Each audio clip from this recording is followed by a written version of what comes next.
Okay. Hi Prep parents, we thought we'd put together this video for you just to give you some general information and to give you some step-by-step guides on starting prep. We hope that you've had a smooth transition in. We've had a lot of fun and lots of fun, and I feel like they've been really settled as well. Yep.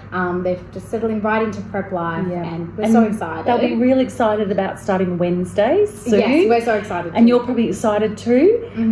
So I think just a couple of more weeks and then they will be with us full time.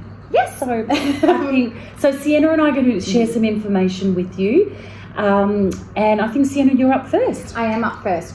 So I'm just going to go over the food at school. So how we're breaking up the food into the healthy snack time, which is a fruit and a vegetable time. So that we have that at about 9:50 to about 10 o'clock. So it's 10 minutes to eat a small piece of fruit or to eat a vegetable. It's not time to eat any cakes or lollies or snack foods. Then we have recess, which will be another snack time. This can be, the banana breads, the crackers, the cheeses, the dips, the yogurts. And then we have lunchtime as well. So then that will be their bigger meal at lunch. So it's 3 separate food breaks. So healthy snack, recess, and then lunch. And we also ask that they have a water bottle as well, that's purely water in the water bottle. They're allowed to bring in little juices or little, Yakult bottles or things like that. But in the bottle itself for the whole day, just for water. And please label, because we have a few stray water bottles that are just floating around the classroom. So if you could please label them, that would be amazing as well. So Fiona will have a little chat about the tuck shop now. So tuck shop, one of the most exciting things for prep children. So we believe that the tuck shop is open every day for the students to go and buy something. So certainly at lunch times. We ask that you send them with money and only enough money that they can buy 2 items. We don't want the children to be buying lots and lots of things. 2 items is enough, like 2 icy poles if it's a really hot day. We also have a policy at our school where we ask that the children don't share their money or that they don't buy for other students. So I know some of you beautiful parents have been offering for your child to buy something for one of their friends, but we ask that you don't do that, please. Just send along enough money for your child to buy what they need to buy. And just on that with tuck shops, and I'm not sure if Sienna just mentioned this, but we don't have a no nut policy at our school, but we do have a no sharing of food policy at our school. So that's why we ask you not to be giving your child money to share with others. Yeah. So that's our tuck shop. And what are we going to do next? We do birthdays. Birthdays. So for birthdays, we absolutely want to celebrate your child's birthday. And we're happy for them to bring in some individual treats to be handed out. They could be, some lollies or, a cupcake, whatever it is that is individual. We ask that you don't bring in whole cakes and candles and things like that.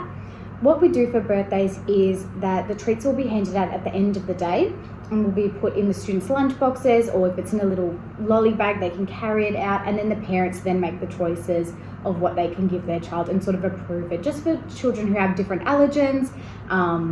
So not everything needs to be necessarily packaged, but if you could include a list of ingredients, I'm sure that would be really appreciated. Yes. Good. Also for under the birthday heading, for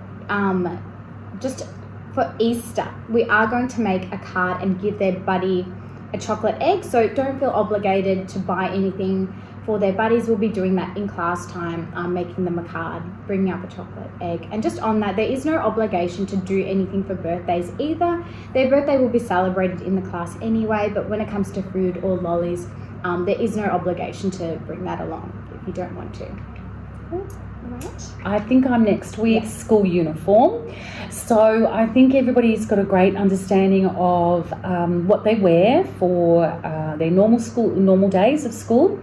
And then obviously on their sport days, we ask the students to be wearing their sports uniform. So our sport days for my class, for Prep GS, that's Thursdays and Fridays, wear sports uniform. I believe we're Tuesdays and Thursdays. Yep. So runners are only for sports days. So we ask that on the days of the week when your child is wearing their normal school uniform, that they wear black school shoes only. So no runners except for on the days when that they have sport. So it'll be black school shoes or a pair of runners on their sport days. We also ask for health and safety reasons for students with long hair to have it tied up. So one of the reasons is for safety, that it doesn't get caught in something. Also, we like the students to have their hair out of their eyes, so when they're focusing on their work, that their hair's not in their eyes. So health reasons for head lice, and we know that long hair and hair that is out easily attracts head lice. And we also know, well, I know as a mum, how difficult that is to deal with. So we really ask for hair to be tied back. And when you're tying the hair back, if you're using ribbons or scrunchies or whatever, to use our school colours, so blue and white. Jewellery, so the students can wear, if they have their ears pierced, they can wear just a small pair of studs or small sleepers. Again, it can't be anything big and dangly because of safety reasons. If they want to wear a necklace, they're welcome to. It can be just a small cross, but we don't want any other jewellery. Also, watches. I think that might be down somewhere else, but I'll talk about it now. With some students like to wear watches, and we ask that the students don't bring a smartwatch to school or a watch that's interactive, because it distracts them from their learning and what they need to be doing. White socks only in summer is something else to remember. Also, no nail polish. I know some of your children might be interested in wearing nail polish, but we say no nail polish, please. And also in summer, in term 1 and in term 4, we ask their students to wear their St. Kevin's school hat. And we really do make sure that they have it on. And if they don't have their hat, they play in the shade. Wearing sunscreen is optional, and we encourage you to teach your child and have them practice at home on how to put the sunscreen on, because that's really important too. All right. I think we have next. Okay, what we do in the classroom. So each day or over the week, we do reading, writing, maths, our wellbeing, which is called our social and emotional literacy. We do inquiry. This term we are doing a biological science focus, looking at living and non-living things. We do religion twice a week, and we go to mass quite often. We're actually off to mass again this week. The students visit the library with us, and they have a chance to borrow a library book. They go to performing arts once a week. They have a PE lesson twice a week, and they have a science lesson as a specialist lesson. And then we also do a fine motor skills activity each week. And I think Sienna's going to talk a little bit more about fine motor later on. But that's just really about getting them to use lots of different things to help them be able to use their hands and their fingers a lot better. We also will be asking people to come and be parent helpers in the classroom shortly. To be a parent helper, you'll need to have a working with children check. And we also like you to do an induction, a little session, just seeing what's expected of people who are parent helpers, things to do and things not to do.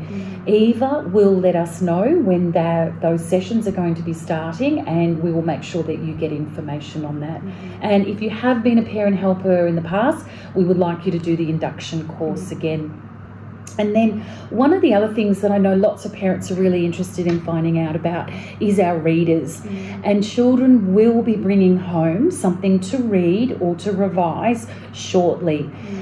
We are hoping that by the middle of this week or the end of this week that we can give you information on what your children will be bringing home to read. What they do bring home, it's really important that they have success with that. So you might think, oh, this is a little bit easy. We want it to be easy because we want the reading experience at home to be a great experience, for it not to be a chore for you or a chore for your child. So we want them to bring home something that they're confident to read. In the meantime, keep working on making sure your child recognises all the letters of the alphabet, and do they know the sounds that those letters make. You could also pick up a book at home and just encourage that joy of reading and that pleasure of reading with families. Also, if you've got the book with you, you could do something that we call concept about prints. The front of the book, the back of the book, this is a word, this is a sentence. Where do I start reading? Where will I finish reading? So basically, we hope this week to let you know exactly when readers are going to be coming home. And I know you're all looking forward to that, and the children are as well. So, Sienna? About Seesaw. So Seesaw is a learning platform that we are going to be using, and it's about like a learning portfolio. So we will upload students' work, students' learning, some of their workbooks, some of the activities they will do. At the moment, we will send you an email in the coming weeks as an invitation to join the classroom learning portal. And at this stage, just accept the invite, and then we'll send some more information on the types of things that we'll be putting up there, and the types of things that we will keep on track. So it'll be Compass and Seesaw will be the online platforms that you need to sign up to. Great. I think I'm going to talk about communication really quickly. So just communicating with us. If you're going to be going on a family holiday and you know that your child's going to be missing so many days at school, please let us know, send us an email, and I believe you can also put that on Compass. And I'll get to Compass in a moment. If you need to email Sienna and I, absolutely go for it. You just need to remember that we will respond to you as quickly as we can, and our aim is to always respond within 24 hours. Some parents sometimes send an email first thing in the morning, and it might be to give us a message for that day. So the message might be, "Hi Fiona, letting you know that Ellie's left her jumper at school. Could you help her find it today?" A lot of the time, Sienna and I don't get to our emails until 3:30 because, as you know, teaching prep requires our full attention and we need to be present. So sending us an email first thing in the morning with information for that day, we're not going to really get to our emails until 3:30. So Compass is our new school management system that we've taken on board, and hopefully everyone has joined up to this. On your computers at home, but also via the app on your phone. If you're still having trouble with this and you haven't joined up and you don't know where to go or how to start with that, please contact the office, because I believe every family was sent home an envelope that had special login instructions, because everybody's login is different. So if you haven't done that, we really strongly recommend that you get yourself onto Compass.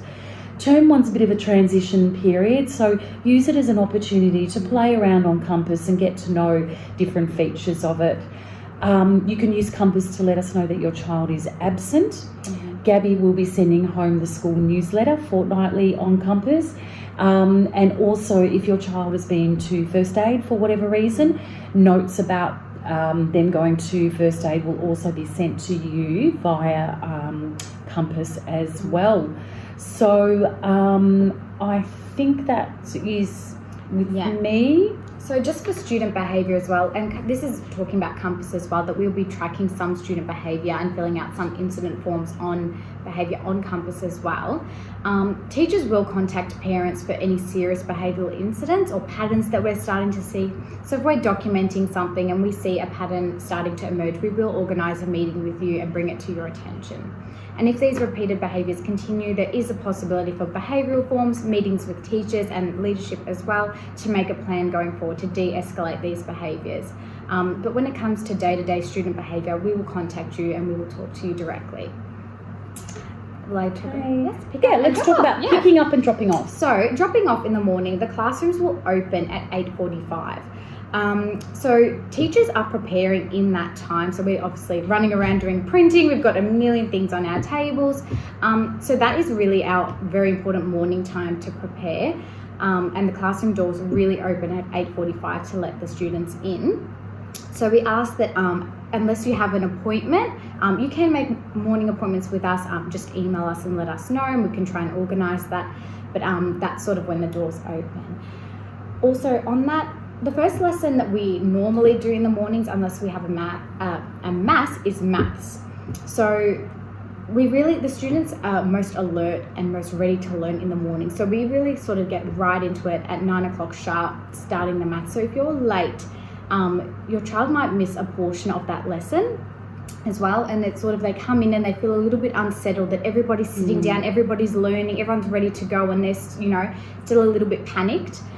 So we do ask that you try as much as possible to get them to school at 8:45. Let them come in with everybody else, because it can feel a little bit overwhelming when you're walking into a classroom with your backpack and everybody's settled and ready to go, and you've got to join in the welcome circle. And we don't want them to feel like that when they walk in. And we know that traffic happens, accident happens, sleep-ins happen.